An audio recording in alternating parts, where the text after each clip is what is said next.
esta mañana y a cada una y cada uno de los medios de comunicación que están acompañándonos este día.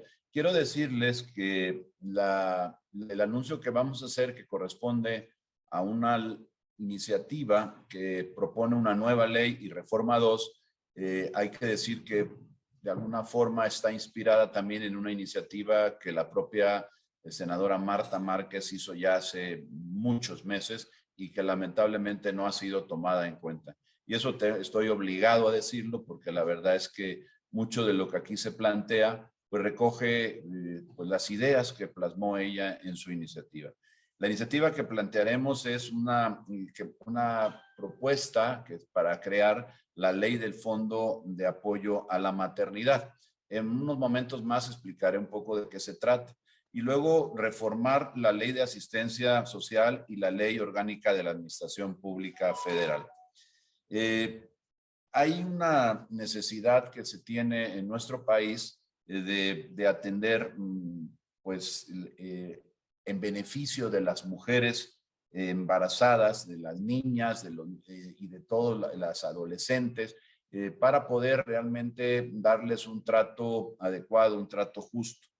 Se trata de una iniciativa con proyecto de decreto por el que se expide la ley del Fondo de Apoyo a la Maternidad, se reforma la ley de asistencia social y la ley orgánica de la Administración Pública Federal. ¿Qué busca esta iniciativa donde propone una ley y modifica 2? Que todas las mujeres en situación de vulnerabilidad, o sea, de calle, de violencia o de violación, tengan acceso a la ayuda médica, psicológica, a refugios, a manutención, a capacitación para el trabajo y empleo temporal. Y desde el momento, por supuesto, en que sepan que están embarazadas y hasta un año posterior al alumbramiento del recién nacido y que, por supuesto, hayan decidido continuar con su embarazo. Aquí la condición es esa, que muchas personas, mujeres que están embarazadas y que deciden pues tener digamos, seguir con su embarazo hasta el alumbramiento, pues resulta que no hay quien las apoye. La propuesta de esta ley, estas 2 modificaciones, lo que hace es simplemente brindarles el apoyo para mujeres que tienen esta condición de vulnerabilidad.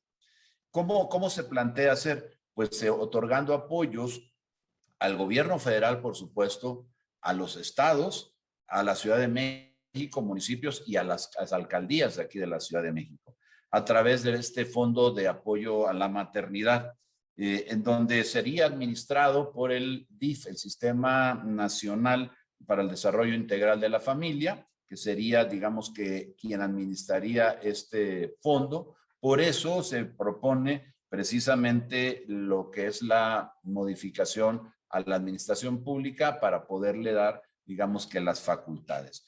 ¿De qué se trataría? Pues de atención médica, como dije, refugio, manutención, restitución de derechos jurídicos y bueno, luego capacitación para que una vez habiendo tenido el bebé, pues poder ejercer un oficio y programas de empleo temporal. Se propone hacer a través de centros de atención a la maternidad en todo el país como organismo de asistencia y que apoye y genere información necesaria para las mujeres embarazadas en esta situación de vulnerabilidad principalmente. Esto con independencia, por cierto, de lo que ya realiza el DIF, que hay que destacarlo, que en muchos casos, en la generalidad, hace una labor sustancial para poder ayudar a las personas pues, que tienen necesidades. En esto los órganos DIF en todo el país, pues la mayoría de ellos funcionan bien y hay que decir. Luego propone, ¿cómo lo pensamos instrumentar? Pues proponiendo en el presupuesto 2022 los recursos suficientes que al final terminen siendo administrados por el sistema DIF en todo el país, desde luego supervisados desde la Secretaría de Salud para que se pueda garantizar la llegada del recurso y se puedan generar estos centros de atención con todos los beneficios. Se faculta, como ya lo mencioné, al DIF para que tenga pues estas, digamos, pues estas posibilidades de evaluar, de administrar, de apoyar a las instituciones en cada entidad, apoyando directamente a cada uno de los organismos municipales y estatales y que por supuesto se emitan las reglas de operación para poder lograr esto, la evaluación y ver si una petición, una solicitud realmente prospera, porque estamos hablando de esto, de mujeres embarazadas que tienen esta condición de vulnerabilidad. A quien va a apoyar principalmente, por supuesto, es a la mujer embarazada que decide seguir adelante con su embarazo y, por supuesto, también al bebé, porque a la hora de nacer, bueno, con este año posterior a ello que se puede apoyar, pues podríamos lograr muchas mejores condiciones de vida y sobre todo con la capacitación para que la mujer que no tiene un trabajo, que no tiene ingreso, pues pueda al término de su embarazo, pues tener la posibilidad de encontrar un empleo en donde pueda seguir adelante con su vida y con la de su hijo, ¿no? En resumen, lo que estamos presentando es una iniciativa que contempla una nueva ley, la ley del Fondo para la Maternidad y, bueno, la modificación a la ley orgánica y del Poder Ejecutivo y, por supuesto, también lo que sería modificaciones a la ley orgánica de la Administración Pública Federal. Entonces, con esto, ¿qué es lo que se pretende en el fondo? Acabar con esta imposibilidad que tienen muchas mujeres en nuestro país, que lamentablemente están en esta condición de embarazo y que no tienen salida, que más allá, y no solamente en este caso las que tienen esta condición vulnerable, porque hay muchas otras que también lo tienen, que a lo mejor de repente, pues hasta en su mismo hogar, pues de repente resultaron embarazadas y no tienen una posibilidad en donde puedan al final elegir seguir con su embarazo, tener a su bebé y que tengan, digamos, que la tranquilidad de que van a ser apoyadas por el Estado mexicano. Fundamentalmente es eso. No estamos hablando de ninguna otra cosa más que de apoyar a muchísimas mujeres que hoy pues no les queda otra salida más que a veces pues interrumpir el embarazo y eso pues algunas eventualmente ni siquiera quisieran hacerlo, pero no tienen salida. Y lo que queremos con esto es generar una salida para que no tengan pues que tomar obligadamente una salida que a lo mejor ni ellas mismas quisieran. Evidentemente necesitamos presupuesto. Vamos a hacer este llamado a las diferentes fuerzas políticas del país para que puedan apoyar esta iniciativa que nosotros creemos es noble, que no riñe con ningún grupo, con ningún pensamiento ideológico, que no tiene ninguna otra condición más que la de apoyar a muchas personas, mujeres, que en nuestro país necesitan del Estado mexicano. Fundamentalmente es eso, Sergio, lo que queremos anunciar. La estaríamos presentando en su conjunto con las y los senadores que así lo quisieran suscribir, desde luego con la senadora Marta, la senadora Reynoso y aquellos que se puedan sumar en los próximos días, tal vez la próxima semana, no sé si el primer día de las sesiones o el segundo día, una vez que hayamos podido terminar la redacción completa y la propuesta para que dé tiempo de que se incluya en el presupuesto en Cámara de Diputados. Muchas gracias. No sé si Marta o Alejandra quieran comentar algo. Senadora Márquez, si nos hace el favor. Sí, muchas gracias. Saludos a todos los medios de comunicación. Gracias a mi coordinador, Julen Rementería, que hoy lanza la ley DIF.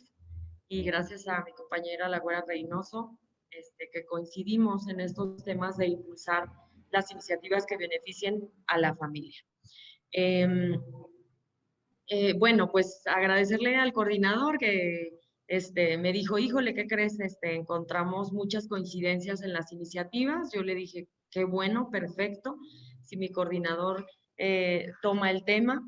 Mi iniciativa se presentó, como dijo, en diciembre de 2018, o sea, yo la presento llegando al Senado. Es muy significativa para mí. Cuando yo la presenté, estaba embarazada de Emilia. Es una ley completa que ahora ojalá impulsemos su dictaminación y pues que habrá de juntarse con la iniciativa de mi coordinador. Mi ley como tal integra diversos capítulos, es una ley completa que también habrá de bajar a estados y municipios en caso de ser aprobada. ¿Qué es lo más importante de lo que habla la Ley de Protección a Mujeres Embarazadas, presentada por su servidora?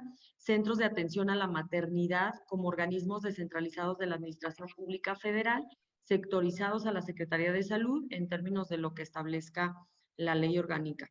Hay otro capítulo que habla de una red de apoyo a mujeres embarazadas, que esa es importantísima, integrada por diversas instituciones de la sociedad civil, que estas ya existen, pero se les daría un lugar en la ley. Beneficios como que a la mujer embarazada no le cueste el transporte, beneficios como que no le cueste el parto, eh, eh, y una subvención económica mensual que cubra el 50% de la contraprestación del servicio de guardería infantil o estancia infantil en un sector privado. Estos son los beneficios que a grandes rasgos otorga mi propuesta y bueno, que hoy me sumo totalmente y que claro que yo creo que todo el grupo vamos a presentar juntos esta iniciativa, esta ley DIF que hoy impulsa nuestro coordinador.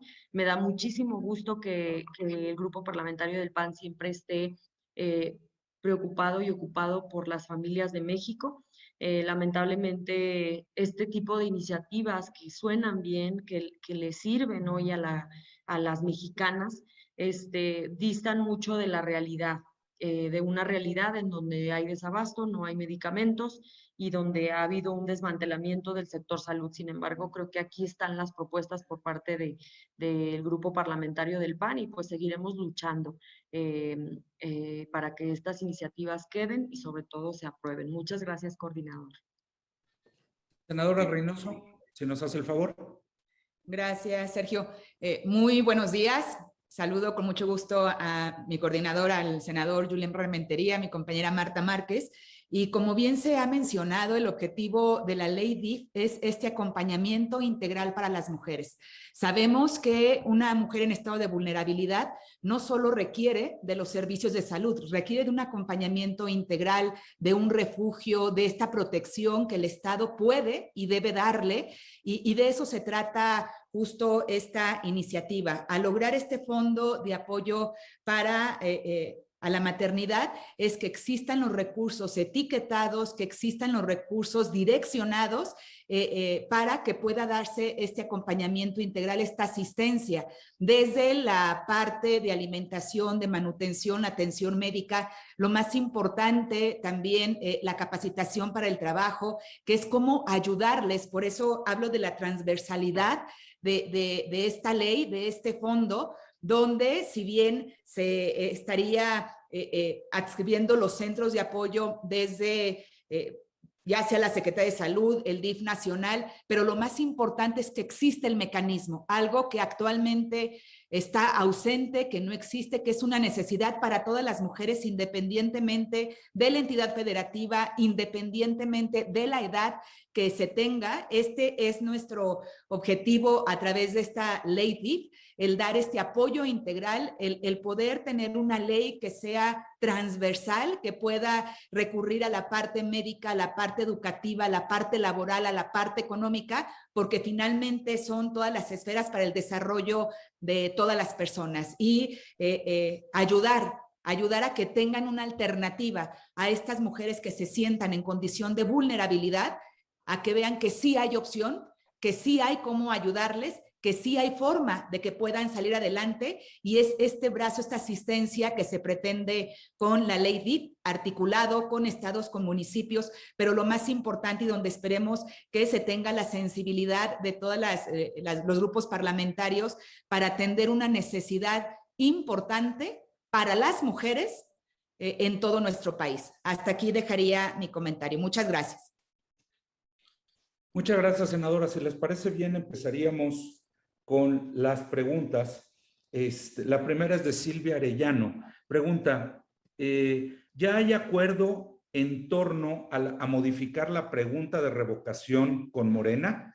Sánchez Cordero propuso a los morenistas un artículo transitorio para nulificar los lineamientos del INE. ¿Ustedes estarían de acuerdo con esta propuesta? ¿Están de acuerdo con que el INE no meta las manos como lo quiere Morena? ¿Quién desea responder? Coordinador. No, no hay todavía noticias, por lo menos no formales, de que haya una modificación a la pregunta o de que haya una aceptación.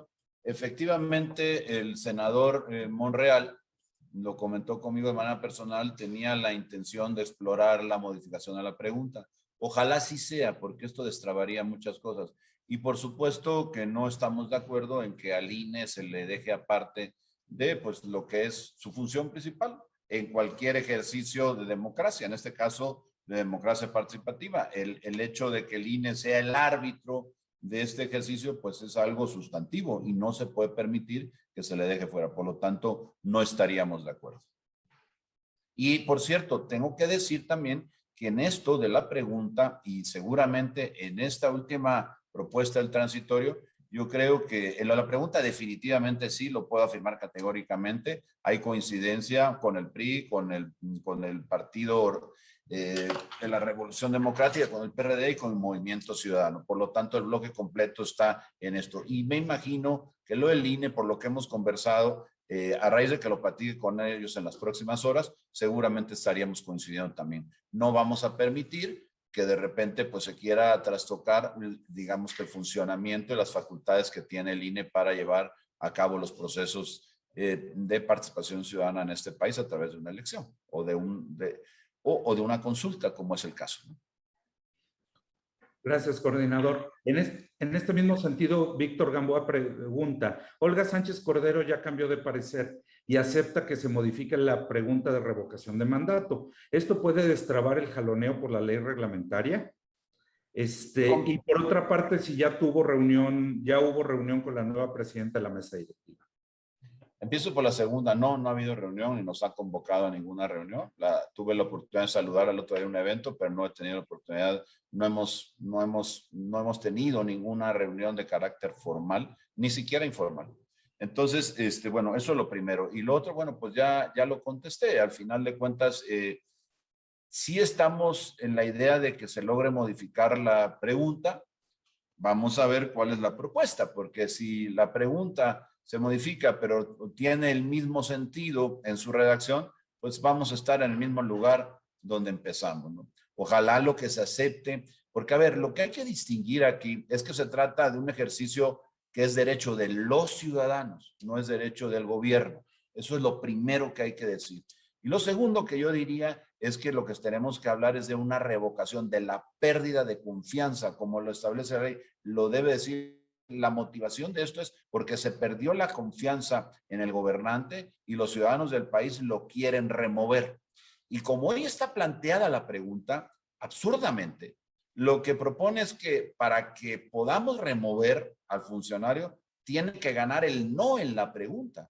Entonces realmente confunde porque dice palabras más, palabras menos, dice, si estás de acuerdo en que siga en su encargo el presidente, como se llama, y pone hasta el nombre, así lo pone entre paréntesis en la pregunta, en este caso Andrés Manuel López Obrador, hasta la conclusión de su encargo. Entonces, para que la revocación prosperara, tendría que ganar el no.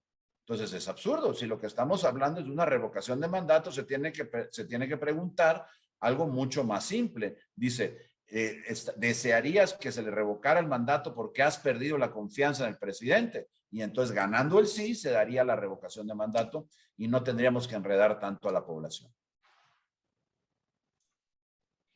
Muchas gracias, coordinador. Tenemos tres preguntas relacionadas con el informe, las hago las tres en un mismo paquete. Gerardo Cedillo pregunta, de los 3 años de gobierno, su balance y qué piensa de su libro A la mitad del camino, si lo piensan leer o ya lo leyeron. En el mismo sentido, nos pregunta Adrián Ojeda, la opinión sobre el mensaje del presidente de cualquiera de los tres. Y finalmente, Gerardo Segura, en el mismo sentido, nos pregunta, ¿qué opina de que se presume que todo está bien cuando no es cierto? ¿Cree que haya motivos para presumir avances o no hay nada que presumir ni festejar ante los pésimos resultados de este gobierno? Para los tres. Mira, bueno, no sé si quieran comentar. Yo brevemente diría que no hay nada que presumir. No, lamento mucho estropearle la fiesta y la celebración de su tercer informe al presidente. pero francamente yo no sé de dónde saca esos datos que él tanto habla. Habla de que se acabó la corrupción, falso. Habla de que la seguridad ha mejorado, falso. Habla de que en salud hemos también avanzado, falso. Habla de que en economía también vamos por buen camino, falso. Entonces, yo no sé realmente cómo se puede parar ante pues, un micrófono, ante las cámaras a nivel nacional y empezar a hablar de todas las cosas que a lo mejor son una ilusión, son un deseo, son una aspiración y que ojalá pudiéramos en algún momento de la vida contar con ellas en este país. Hoy en día realmente hay que resumirlo pues en una frase muy corta. Hoy estamos peor que cuando empezó este gobierno en todas las materias, en cada uno de los indicadores que pudiéramos evaluar. No sé si la Güera o Marta quisieran comentar. La Güera. Senador Reynoso. Gracias, Sergio. A ver, pues nuevamente escuchamos y hay un informe de un México que no es en el que vivimos todos los mexicanos. Un México en el que vive el presidente y sus allegados solamente. Y es increíble, por ejemplo, cómo puede presumir como un logro las remesas. Quizás esté reconociéndole al gobierno de Estados Unidos los apoyos económicos que sí les dieron a los trabajadores y que gracias a esos apoyos económicos llegan a las familias mexicanas. Quizás lo que el presidente de México esté hoy informando son los resultados de Estados Unidos, no los resultados de su gobierno en México. ¿Y cómo puede decir que en materia de salud estamos mejor cuando Coneval da los indicadores y hoy hay más millones de mexicanos sin acceso a los servicios de salud? Hoy gastan más las familias mexicanas en servicios de salud. Sin duda, el México que presenta el presidente en este número X de informe, porque le gusta dar cada 3 meses, pues definitivamente es repetir la película de cada informe del México en el que no viven y no vivimos las y los mexicanos. Gracias, senadora. Senadora Márquez, ¿gusta hacer un comentario? Sí, de acuerdo, nada más agradecerles muchísimo, me tengo que retirar, voy a una reunión y pues desde luego, pues no, el presidente está reprobado y tenemos una gran responsabilidad en el Senado para citar a comparecer en el Senado. Yo creo que no debería de pasar simplemente nada, ni la revocación, ni ningún tema hasta que no arreglemos el problema de salud que se vive en México, porque hay que pisar los municipios, nuestras colonias, y a diario, cada que se recorre el estado de Aguascalientes, hay ineficiencias en el IMSS, hay falta de medicamentos y hay gente que está muriendo por falta de medicamentos y por falta de atención. Entonces, yo esa es la postura que dejo. O sea, en el Senado simplemente no tendríamos por qué estar hablando de ningún otro tema que no fuera salud. Muchas gracias. Buen día. Gracias, Julen. Gracias, senadora. Gracias a todos. Tenemos todavía 2 preguntas de Gerardo Segura. Se las hago una por una, son de diferentes temas. Dice, parece que es totalmente burdo que se acuse a Ricardo Anaya de haber aceptado sobornos por parte de Luis Videgaray por la reforma energética, cuando el PAN apoyaba desde el sexenio anterior una reforma energética, y no solo esa reforma, sino también las grandes reformas estructurales que contemplaba el Pacto por México. Entonces, es absurdo que alguien que está a favor de una acción se diga que se tuvo que corromper para que la aceptara, ¿no creen? Ven, en todo caso, ¿por qué no se acusa al Partido Verde que votó a favor de la reforma energética? Eso demuestra, entre otros elementos, que hay persecución política en contra de Ricardo Anaya. Pues yo diría, mi estimado Gerardo, que tú mismo estás dando la respuesta en la pregunta. Es absurdo, claro que es absurdo, porque esta es una propuesta del PAN de hace muchos años, de hace varias legislaturas, ni siquiera esa en la que estuvo Ricardo Anaya o en la que votaron los del Verde, como mencionas. Me parece que de lo que se habló ahí es de poder, era una propuesta del PAN de hace mucho tiempo para lograr la eficiencia energética en nuestro país, en una de las materias que se hicieron las reformas constitucionales, que finalmente se logró en el sexenio anterior, bueno, porque antes lo habían impedido justamente algunos partidos que luego terminaron votando a favor precisamente ahora en lo que refería yo en el sexenio anterior. Hoy estamos ante una persecución política, eso es lo que hay que decir. Y bueno, el pretexto, porque hay que llamarlo por su nombre, que han tomado es este, para poder perseguir a alguien que les estorba, que les incomoda, y que por supuesto, en el caso de los del Verde, pues igual que a Ricardo, tampoco habría que perseguirlo por haber votado algo que tú crees que puede ser bueno para México, al final de cuentas. Lo demás, pues son inventos, son cosas que no han probado y que por supuesto difícilmente probarán. Senadora Reynoso. ¿No? Bueno, última pregunta registrada, igual de Gerardo Segura, dice, ¿qué opinan de la salida de Julio Scherer de la Consejería Jurídica de Presidencia? ¿Creen que comienza a abandonar el barco ante el desastre del gobierno federal? Se habla de que también se va el titular de Pemex, de Bienestar y otros. Si tienen alguna opinión ante esto. Pues mira, yo lo que quisiéramos cualquier mexicano es que el gobierno funcione bien, que pueda dar resultados. De eso se trata el gobierno, de que pueda ayudar a resolver los problemas de México, que lamentablemente son muchos y en distintas áreas. Cuando de repente un gabinete se empieza a descomponer y se empieza a ver estas fisuras o estas fracturas, porque ya no son grietas, son realmente fracturas, huecos enormes, pues preocupa, porque de lo que habla es de una descomposición hacia el interior, en la que no le es buena noticia a México, a quienes vivimos en este país, porque si de por sí es muy difícil poder hablar de resultados en este gobierno, porque no los ha tenido, pues imagínate si al interior del gobierno, en Gerardo, hay, como vemos que existen, como ya se notan, son evidentes, pues este tipo de fracturas que hablan de una descomposición enorme dentro de la propia esfera del gobierno, de entre las propias personas que integran el gabinete. Así que bueno, lamentamos que esto sea así, lamentamos que se den estas fracturas. Ojalá realmente, porque no le deseamos el mal al gobierno ni el mal a quienes gobiernan. Ojalá puedan resolver los problemas y ponerse a trabajar, ocuparse de lo que realmente este país necesita.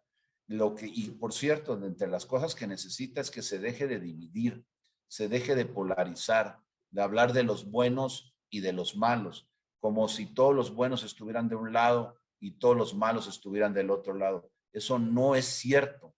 Y por supuesto que hay que entender también que este país es plural, que pensamos de maneras diferentes, que así se construyó pues el gobierno en la parte legislativa, con la pluralidad representada en la Cámara de Diputados, en la Cámara de Senadores, y ahora en la integración que se hará hoy de la Cámara de Diputados a nivel federal, todavía de una manera mucho más avanzada, pues mucho más clara.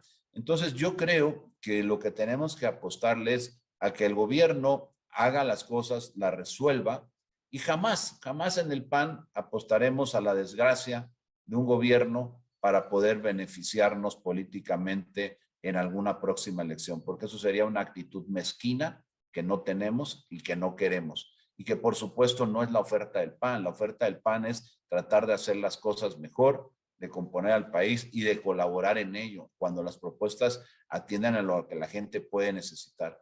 Y en esto, pues al final termino diciendo, ojalá esta descomposición que parece ya evidente, fuerte, marcada, pues pudiera cesar y se pudieran poner a trabajar y dejar de dividir al país y ponernos a todos en un mismo camino, que es el de la recuperación de este país en todas las materias, en economía, en seguridad, en salud, en generación de empleos que tanta falta hacen a nuestro país. Muchas gracias, coordinador. Senadora Reynoso, ¿algo más? Nada más un comentario muy breve. Creo que la estabilidad de los gabinetes es el reflejo de la estabilidad de los gobiernos, y lo que vemos en este gobierno, una inestabilidad en todas las áreas, desgraciadamente en áreas muy importantes como economía, como en seguridad, en gobernabilidad, y pues esperemos que ahora sí, que defina pronto el presidente pues quién es el gabinete, pero no solamente en la definición, sino en los hechos. Como bien lo dice, ojalá que haya hechos para que finalmente los nombramientos se vean reflejados en resultados, y en esta segunda fase de su gobierno sea la oportunidad para que pueda conciliar y no siga dividiendo al país. Ojalá que los cambios sean para bien, pero ya México ocupa también estabilidad en la estructura de gobierno. Muchísimas gracias, senadora, coordinador. Ya no tenemos más preguntas. Muchas gracias a los medios de comunicación.